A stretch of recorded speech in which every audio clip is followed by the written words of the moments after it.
Either way, there was only so much harm an elderly woman could really cause.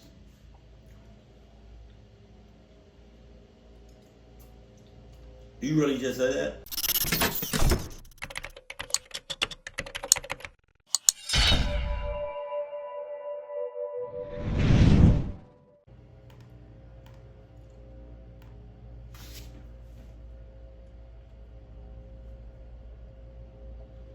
I just had to record when the leaf blowers are right. They out right now. Hey, leaf! Sorry. Hopefully, it's not too loud, but it sounds like they're getting closer. Damn. Let's go. Sup, Toby? You ready? Sup, Tom? Got your snacks? Cuddle Buddy, Adidas, chat. One of these days, I'm getting sponsored by... This happened when I was a kid, so some of the details are a little fuzzy, but I still remember the important parts. I grew up in Nebraska, and I used to bike to school every day because my parents were always working. That's a lot. It was lot just easier that way. That's a lot better than walking to school. Taking a bike. Yeah, especially if you got an Adidas bike. I lived in a rural area surrounded by farmland, and the route to school took me past this massive cornfield. Looking back, it probably wasn't that big, but it was the kind of place that looked like it went on forever, especially when you're a kid. Our house was on the other side of the field, but my parents were always clear about one thing: don't cut through the cornfield. So why did you decide to, why did you think it was a good idea for us to live here? If you're so concerned, if you're so worried, if you so about this cornfield, why are we living next to a cornfield? That don't make no damn sense. Make it make sense. They were worried I'd get lost without a cell phone, and I didn't really question it. I'd seen how easy it was to lose your sense of direction in there. So every day, I'd stay on the main road and bike all the way around it. I didn't have many friends that lived near my house, so I'd always bike alone. I didn't mind the longer rides. I actually developed a love for biking from doing it so often. I'd go for bike rides on the weekends, even when I didn't have to. I don't remember what day of the week it was, but it was definitely a weekday because I was biking home from school. I was biking home like normal when the chain on my bike popped loose. Oh, God. I don't remember how it happened, but it just came off completely. And no matter how hard I tried, I couldn't figure out how to pop it back into place. My dad had taught me how to fix my bike, but nothing I tried worked. I was stuck, and the thought of walking all the way home with my bike in tow sounded awful. Like I said, I didn't have a phone back then, so it wasn't like I could just call my parents for help. I wasn't going to ask for a ride from a random stranger driving by. Come on! Kind of. He still lived next to a cornfield. But at least he didn't hitchhike. I knew better. I was on my own. That's when I looked over at the cornfield. Walking the normal route home was going to take forever, but cutting through the cornfield would save me a ton of time. I knew my parents had warned me not to go in there, but I figured it couldn't be that hard to find my way through. After all, I just needed to walk straight, right? Nah. So I made up my mind and pushed my bike into the cornfield, telling myself it'd be a quick shortcut. At first, it was fine. The path You tell your shit. You can tell yourself all you want. I'm fine. I'm fine. Nothing's gonna happen. I'm good. I'm good. Nothing's gonna happen. I don't gotta worry about nothing. We good. I'm good. Nothing's gonna happen. We got this. I got this. Come on. Meanwhile, there's about 5 cluck asses in the cornfield. Between the rows of corn was narrow, but it was clear enough to walk through. The stalks towered over me, and I remember there being a gentle breeze that day. Imagine walking through a cornfield as a child. The stalks feel 10 times higher, and everything feels 10 times bigger.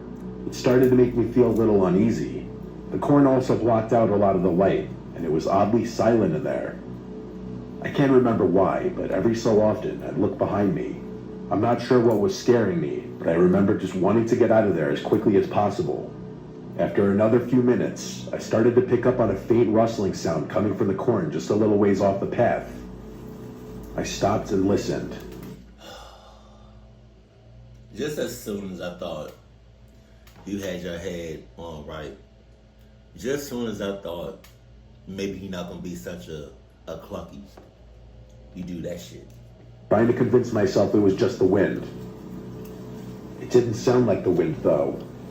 It stopped, but as soon as I started walking, I heard it again. This time, it was a little louder and a little closer. I started to think it could have been an animal stalking me, but I didn't know what kind of animal would be making that much noise. I remember struggling to breathe, wishing I had never gotten into that cornfield at all. I picked up the pace, walking faster, but I didn't want to leave my bike behind. I kept telling myself I was being paranoid, but every few minutes, the rustling came back. Like whatever it was keeping pace with me. Eventually, the rustling stopped, and I felt a wave of relief. Maybe 10 or so minutes passed without any strange sounds. At the next juncture, I decided to switch roads just to be safe. I turned a corner, and standing right there in the middle of the path was a man. He was just standing there, arms at his sides, staring at me. He didn't look like a farmer or anyone who belonged out there. Yeah, he looked like a clock ass. His clothes were dirty and torn, and he had what looked like long scratches on both arms. I don't know how else to describe them. They were just long marks that looked etched into his arm. I froze, not knowing what to do. But then he spoke. He asked me if I was lost in a low... The first time you stopped, you thought it was like the wind or some shit. The second time you stopped, you saw a clock ass. I'm gonna need you to stop freezing and stopping and all that. ...with raspy voice. I didn't respond. I was glued to the spot. He then took a step toward me and told me he'd help me find my way home. I felt like I was in sleep paralysis. I literally couldn't move. Every instinct in me screamed to run, but I couldn't. Man! He started walking faster, his hands outstretched toward me, and that's when my legs just took over. I dropped my bike and ran as fast as I could. Come on! He started chasing me and shouted that he just wanted to help me. I did not stop running. I could hear him crashing through the corn behind me, yelling for me to stop every so often. I ducked into one of the corn stalks and crouched down in a ball with my eyes closed. I tried to make myself as small as possible. I truthfully thought I was gonna die. He was holding something that looked like a rope in his hand. As he passed, he muttered to himself, "I'll find him." I'll never forget those words for as long as I live. Jesus. I stayed hidden for what felt like hours. My legs were cramping and my whole body was trembling, but I didn't dare move until I was sure he was gone. When I finally crawled out of the corn and made my way home, I was shaking so badly I could barely walk.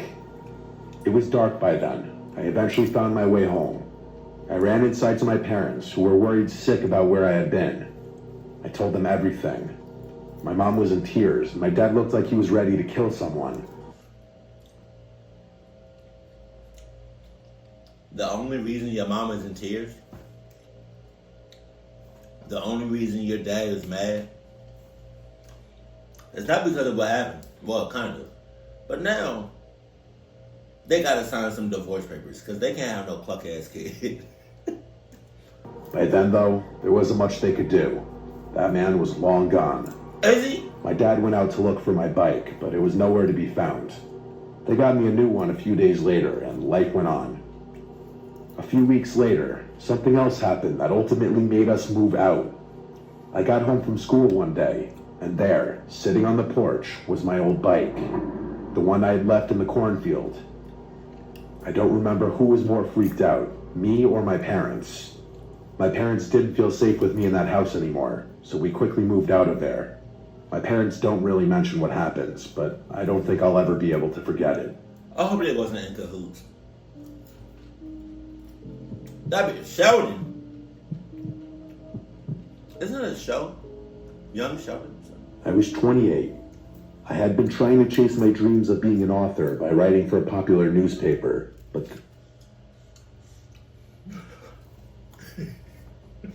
You 28, or you was 28. 28, you're a grown-ass man. Or woman. Damn. things didn't work out. I had just returned home to help my aging parents on the family farm. It wasn't exactly what I'd planned for myself after leaving home years ago, but they were getting older, and managing the place on their own was becoming more of a burden. The farm was quiet and isolated, surrounded by vast fields of corn that stretched out for miles in every direction. God The damn! nearest neighbor lived about a 10-minute walk away, a small farm run by an older woman who'd been living there ever since her husband passed away a few years back. Oh, God. Life was slow out there, and I didn't mind that. At that point in my life, slow was exactly what I wanted. Things were pretty normal for a week or two. I was starting to get used to the routine of managing the farm, and the slower pace of life was really beneficial to me. I had a ton of free time on my hands to think and write, which was how I spent most nights. I'm not sure what it is, but I'm most productive and creative at night, so I took advantage of that. I'd get the farm stuff out of the way well before the sun went down, and Well, I hope you productive and creative and hauling ass and running like a motherfucker. Because something tells me you gonna put those feet to work. sit at my computer until I couldn't keep my eyes open anymore. I had opted to stay in the tiny bedroom on the 3rd floor so that I wouldn't bother my parents with the strange sleep habits. I liked it up there. It was cozy and quiet, and the window gave me a beautiful, muse-like view of the farm. Oh, yeah? But after about another week, I started noticing something odd. Every evening, just before sunset, I would see a figure standing at the far edge of my parents' cornfield, between 2 rows of corn. Like, look at that. I can't live like that. Something came flying out of my mouth and I don't know where it is. I can't live like that. Look at that shit. You do not know. You can be growing them cornfields for years or generations. You can be growing those cornfields for so long, and you still don't know what's 100% in those cornfields. Them tall ass cornfields. Ain't no way. Unless you got like some sensors or something, or some cameras. I don't know. To have cornfields stretch out for miles, that's insane. At first, I didn't think much of it. I assumed it was someone from the neighbor's farm, maybe checking on their land or surveying the crops. They weren't actually on my parents' property, so it's not like they were trespassing or doing anything technically illegal. Yeah, it is. Yeah, it is. You are trespassing. Because although, legally speaking, I got about, let's say 10 acres of land, whatever. I don't know how to calculate how much 1 acre is. But let's say you got 10 acres of land. A good extra, another 15, 20 acres of that, that's my, bubble. So if you inside that, we got a problem. I got to beat your ass.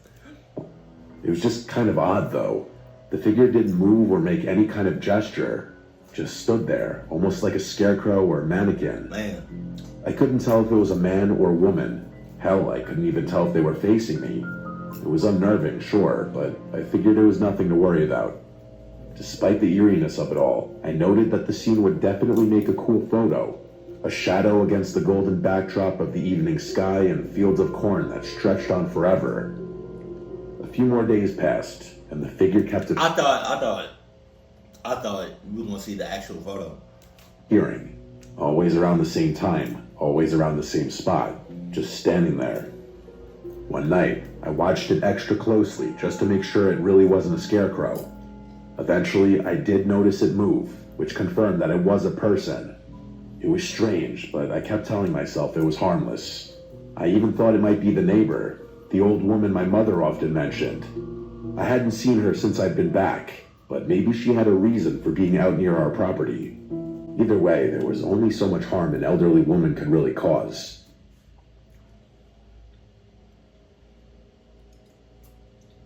You really just said that? You really just said there's only so much an elderly woman can cause. Wait, what? There's only so much harm an elderly woman can cause, or something like that. Man, if I can get you on the videos I've been seeing, these elderly women, some of them they on some shit. Some of these elderly women be doing a whole lot more and being a whole lot more clocked active than some of these young bucks, young clock asses.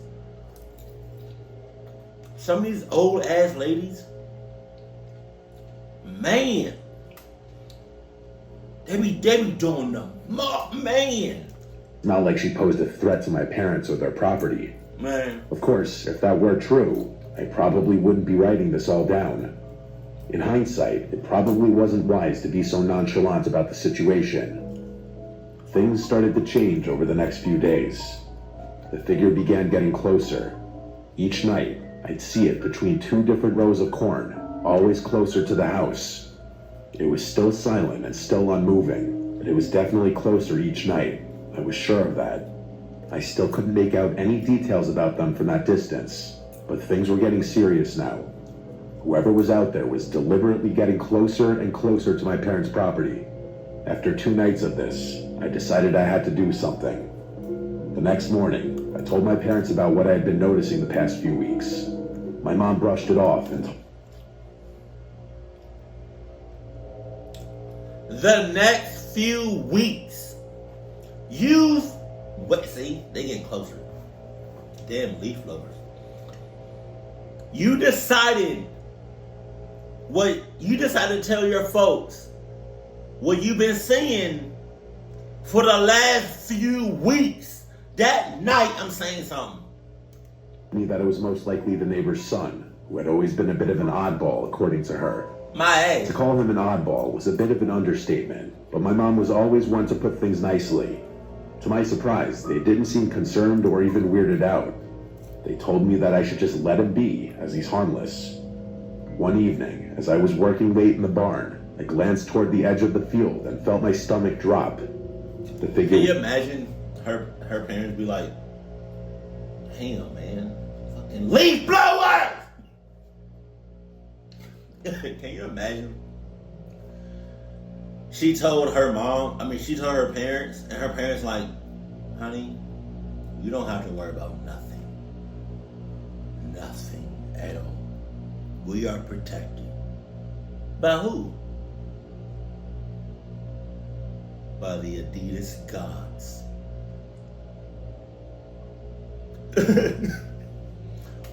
We are protected by the Adidas gods. Just saying. We don't gotta worry about nothing. No longer at the far edge of the cornfield. It was standing just outside the property line, much closer than before. A cold chill ran through me. I wiped my hands on my jeans, and feeling a mix of unease and frustration, I decided to approach it. I needed a better look. I walked to the edge of the field and yelled, "Who's there?" But as soon as I got close, the figure turned and sprinted between a row of corn. I went to chase it, but as I was turning the corner, I literally saw him dive into a row of corn, disappearing from sight. My heart was pounding as I stood there scanning the field, but there was no way I'd be able to find him. It's not like I was going to start searching blindly through the corn stalks. I mean, you might as well. You already kind of started. The hell are you talking about? I was really freaked out at that point. Even if that had been a troubled kid, I don't think I was comfortable with him on the property. The next morning, I headed over to the neighbor's farm, hoping to clear things up. The old woman answered the door, so I just asked her bluntly, without sugarcoating things. She seemed really confused when I told her about what was happening. She shook her head slowly and told me she hadn't been outside after dark for weeks because of her health. She told me that she could barely get around, let alone walk to the edge of her land. I then asked her about her son. She told me that he left home years ago and hadn't lived with her since. I froze as she told me that. I could feel my skin start to itch. Whoever I had chased the day before wasn't her son. Somebody lying. Somebody lying. It was a complete stranger. I left her farm with a growing sense of dread. Whoever or whatever was lurking near the cornfield wasn't from her place. I immediately told my parents about what she told me, and they grew concerned. My mom suggested calling the police, but my dad insisted that would be a waste of time since they hadn't actually done anything illegal. My dad instructed me to stay awake and wake him up should that person come back, which I agreed to. For the next few days, nothing happened. Like the figure wasn't there anymore, which was a relief. Maybe they had noticed me confronting my neighbor, or maybe they had simply decided not to return after being chased. Either way, I was relieved. Later that week, I was out in the barn finishing up some chores when everything went dark. Oh God. When I say dark, I mean it. The entire farm was suddenly plunged into darkness, and the power cut out without warning. All the lights inside and outside the house flickered off. I never carried my phone on me in the barn, so I was truly blind. My heart started racing. I had a feeling I knew what had caused the outage. I fumbled in the dark for the flashlight I knew was nearby somewhere. After finding it, I sprinted out of the barn and toward the house before stopping in my tracks. I wanted to run inside, but knew that would be the cowardly thing to do. I was about to run around the house to check the breaker main when I heard it. There was a faint rustling sound coming from the cornfield. The realization hit me. That person was on my property, within mere feet of me. I turned and swept the beam of flashlight across the field, trying to be as quiet as possible. For a moment, nothing happened, just the same rustling sounds. But then, out of the corner of my eye, I caught a glimpse of movement. I jumped and shakily pointed my light toward the source. There, just a few feet away from the barn, was a man. I could see that now. It was a man with a few patches of hair on an otherwise bald head. He was wearing overalls and staring directly at me with this menacing look. I glanced down at his hands. He was holding a rusty garden trowel. Fear took over me and I ran. To my horror, I heard him begin to chase after me. I sprinted into the cornfield, hoping to lose him in there. I turned to see him in full pursuit, running as fast as he could. I turned a corner, and before he could see, I full-on dove into a row of corn. I sat there with my heart racing, trying to cover the sound of my breathing. A few seconds passed before I saw that guy run past me. It was the most terrifying moment of my life. I wanted to make a dash for my phone and call the police, but I was too afraid. I sat there silently for a few minutes, contemplating the situation and my life. Eventually, I got out of my hiding spot and ran all the way back to the house, which was still cast in pitch black darkness. I called the police and woke my parents up. The police searched the property and found nothing. So, this has been going on for, I want to say, you said a few weeks. Then what? Another 5 days or so? I want to say this has been happening for a month, give or take. And you just now calling the police? Caught you. Did, however, find the source of the outage. Someone had dumped a bucket of water on our breaker main, which tripped the whole thing. The next day, I helped my parents install some added security measures, and even went as far as to tell the neighbor to be careful. Again, it's been weeks. Damn near a month, give or take. And you're just now either calling the police or setting up some security cameras or some sensors or some sort of security. Clock you. I was only on the farm for another month, but nothing happened in that time frame. Oh yeah? It killed me to leave my parents alone on the farm with some psycho lurking about. You should have killed him. What? I had to move on with my life. They hired a farmhand to deal with the chores, so I wasn't really needed anymore. So, okay. I hope they told the farmhand, I about the stranger and cluck ass that's in the cornfield. They didn't. That's clucked up. This was by far the most bizarre and unsettling. Because I promise you, if I was the farmhand and you didn't tell me this beforehand and I found out myself, I'm clucking both the parents up. Experience I've ever been through. It's something I still think about a lot. Well, don't have no cornfields. Anonymous, you know they was scared of shit. I recently moved to Iowa to get away from things. I got some dead-end job that pays a decent buck. Right. It's not so bad. I'm definitely not going to stay out here forever, but the peace and quiet is good for me. There's a lot of farmland around here, which I'm sure doesn't surprise any of you. The rural environment is definitely not something I'm used to, coming from the city and all, but I'm slowly adjusting to it. About 6 months ago, I found a modest home with dirt cheap rent that I lived in for a few months. You see, I want that. I want my own space. I want my own land. I want my own farm. Granted, I want a lot of acres.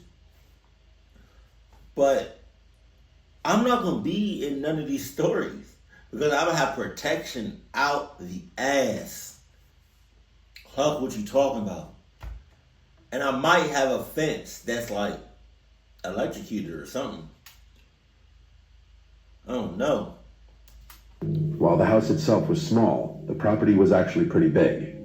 I had a lot of land in the backyard, more than I knew what to do with. I'm not sure if it was a farm or abandoned, but there was this massive cornfield that sat right next to my house. Like the field ended at a little wooden fence that sat a few feet from the physical structure.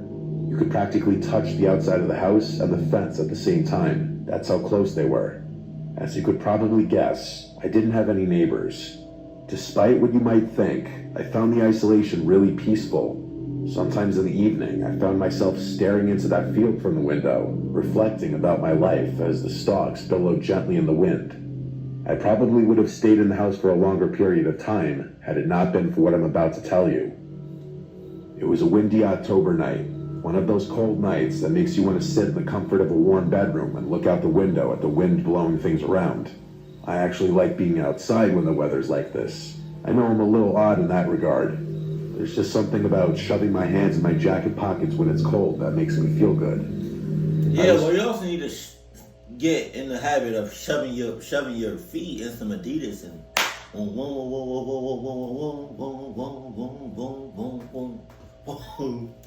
smoking a cigarette on the house's back deck, surveying the yard one more time before going back inside. I was almost finished when I heard it. A scream. It wasn't... Hey!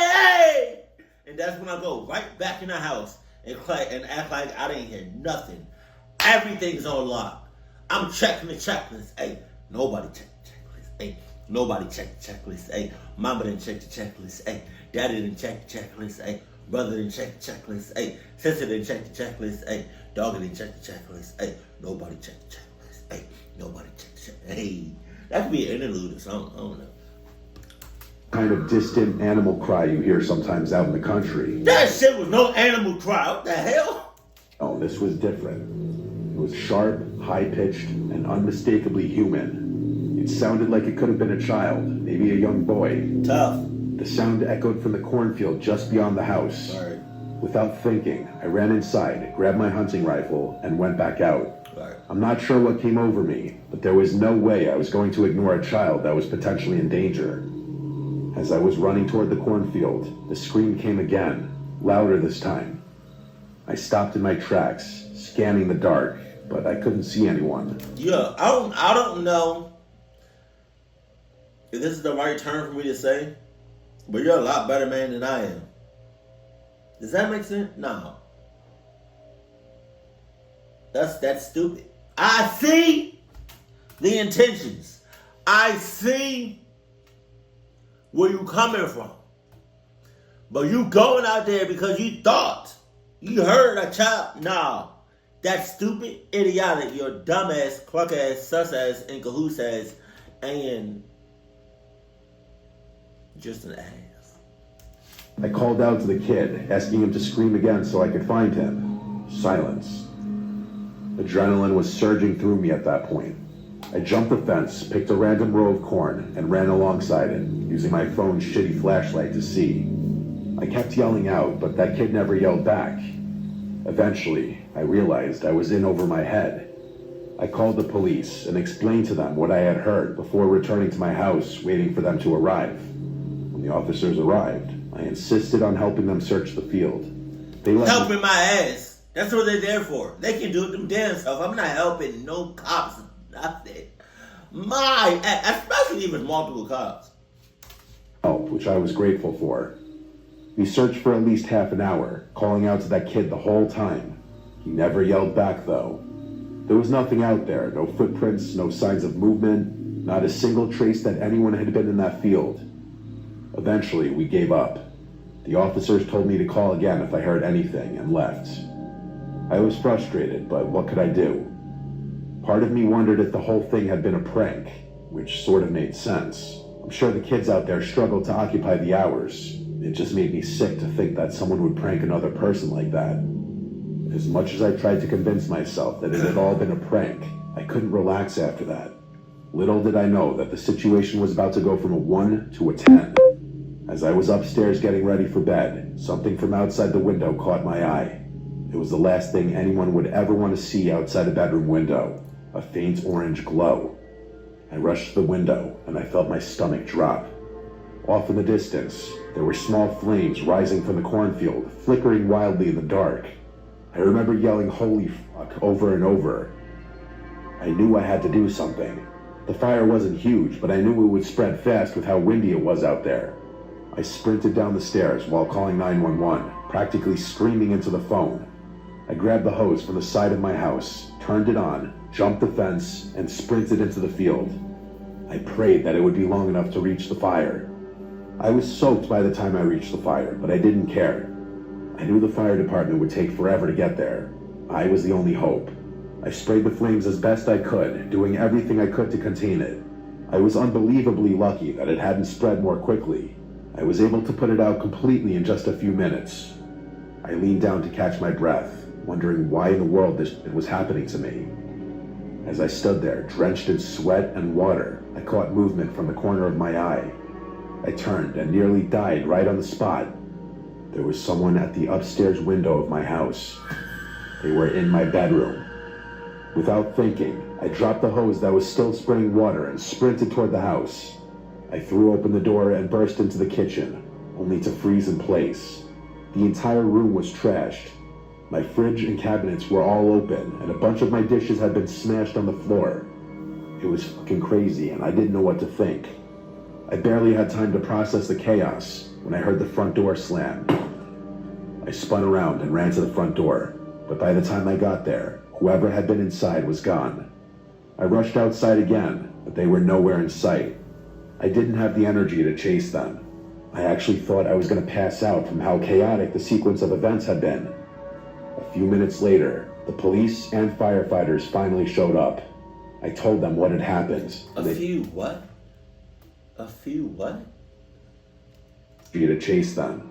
I actually thought I was going to pass out from how chaotic the sequence of events had been. A few minutes later... Oh, I thought you said a few hours. I was about to say at that point, just don't even come. Police and firefighters finally showed up. I told them what had happened, and they took things much more seriously this time around. Attempted arson is a serious felony, and they treated it like such. A bunch more police officers and even some police dogs were brought out to conduct a more thorough search. But once again, they didn't find anything. Clearly, they had enough time to escape on foot. For a few weeks, I couldn't sleep. Every creak, every rustle in the night set me on edge. I slept with my hunting rifle on the floor next to me every night until I was able to move out. I kept thinking about what had happened. It didn't make any sense, but what gets me the most is that first scream. It makes me sick to think that there might have actually been a child in danger, not even 100 yards from me. You know what you need to do now? If you haven't already, set up your place.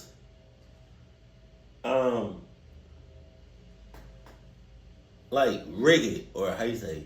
Oh no, like as a not a trap house, because I feel like a trap house is something totally different. Like, you know how Home Alone, you know, how the kid booby trap your house. That's what it's called. Do that. But have like some cluck sensors, you know? So that way if there's a cluck ass on your property, it can identify it as a cluck ass and proceed with maximum Adidas clucking. Wait. Just cluck them up. Keep it cool, keep it classy. Hey y'all, hey, stop. Please stop going after these people in these cluck ass situations. When you notice a clucky, or like, if you both notice a cluck, like, alright. Let's say I notice a clucky, and the clucky notices me. Stop. When they run, don't run. Please don't. Stop doing that. That's stupid. Y'all gonna get clucked up by doing that. I just want to say that. Keep it cool, keep it classy, and I love you. Stay happy. My family.